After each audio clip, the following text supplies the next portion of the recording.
Hello, Brett Ellis with the Ellis team at Keller Williams, and today I want to talk about headlines. Do the headlines match what's going on in the real estate market? It's like words and music. Do the words match the music? Do the lyrics match the music? If they do, you've got a good song. But sometimes the headlines don't match what's really going on, or for the headlines or for somewhere else. Have you ever read a headline that says the market's about to crash or something? You read the article and there's nothing about that in the article? Well, that's the way I feel sometimes when I read these real estate articles about Southwest Florida real estate.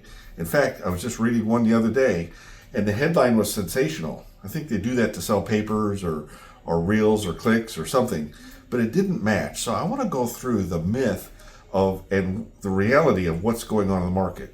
The reality is Florida was down for about 2-3 years after the big run-up, but places like Miami weren't. So we had a dichotomy of what was going on in the market. So you can't read a headline about everywhere in the country or everywhere in Florida and expect that it's true where you're looking. So here's how you look at that. Let's look at what's really going on in the Southwest Florida market. Right now, in the last 12 months, our prices are down a little bit, but let's look at where they are. Last month, they were at $385,000. The month before, they were at $380,000. So prices actually, median prices went up in a month. Average prices also went up. Last month, they were at $546, and the average the month before was $482. Now, some of this is seasonal. It tends to go up in the season of Southwest Florida. But let's go behind the numbers and look at what's really going on. And here's where I think you're going to see a story. If you go to our website, topagent.com, and I clicked on buying or selling, and I clicked on the live market stats. Now we just uploaded these today, and here's what you're going to find. The CMI index is going down. It's at 4.00. Let's look at it historically. We've put it in a graph format for you. We are at 4.0. We always, for the official for the month, we put the third Tuesday of the month. So today it's at 4.0. The month before it was 5.24. The month before that, 5.38. So you can see it's definitely going down. And on this page, it talks about, what you should be looking for. It goes through about 0 to 18. But if you get 0 to 3, it signals a tightening market. And 6 to 10 is an increasing market. But you want to look at what the direction of that is. So we've got a decreasing number and we're down to 4. Now, just to give you an example, and I've talked about this on other videos, but I'll do it one more time real quick. We've got declining numbers here off the peaks. That's a good sign for home sellers and prices, bad for buyers. So you might want to jump in. That means inventory is going down, sales are going up.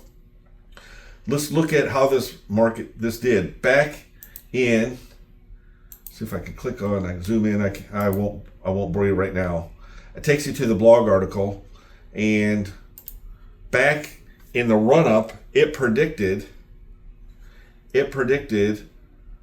when you have this going down that prices would go up. And then it fell off the charts. And we started a rising numbers. Well, what happened back then? Prices plummeted. So this, ahead of time, accurately predicted what the market was going to do.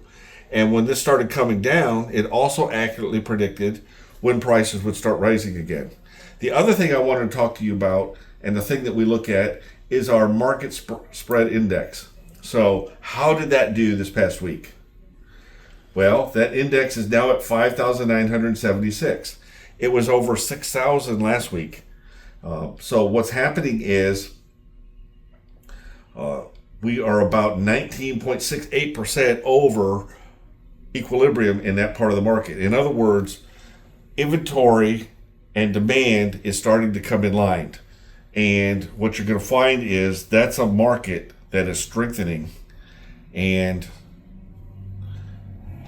as that market strengthens, buyers are losing their leverage. They're losing their advantage. It happens slowly. It's been happening now for a few months, and it's continuing to happen. So, buyers, I wouldn't wait any longer.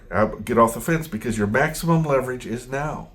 And every week that goes by, you're losing leverage. And when the sellers figure this out, or when the other buyers figure this out, they're all going to jump in. The good news is all the buyers haven't figured this out. So you've got an advantage. But Ellis team clients, they get a heads up. Now, we're not making up numbers. We're not trying to hype the market.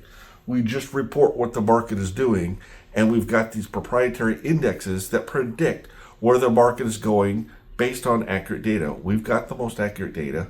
We know what's happening in the market, and unless something changes to disrupt this trend, the market is deteriorating for buyers and getting better for the sellers.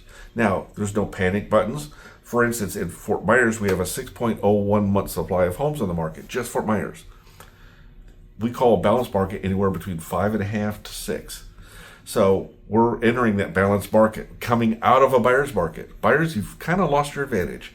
It's not gone to a seller's market yet, and maybe it'll swing back to buyers. But right now, we're entering a balanced market, and that's when buyers they need to jump. So you've got interest rates coming down just a little bit. Don't expect a lot more, but your leverage, you're losing your leverage, and that's the message I would give to you today. Thanks for tuning in. You've been watching the Ellis team at Keller Williams down here in sunny Southwest Florida. The Ellis team at Keller Williams is a family affair.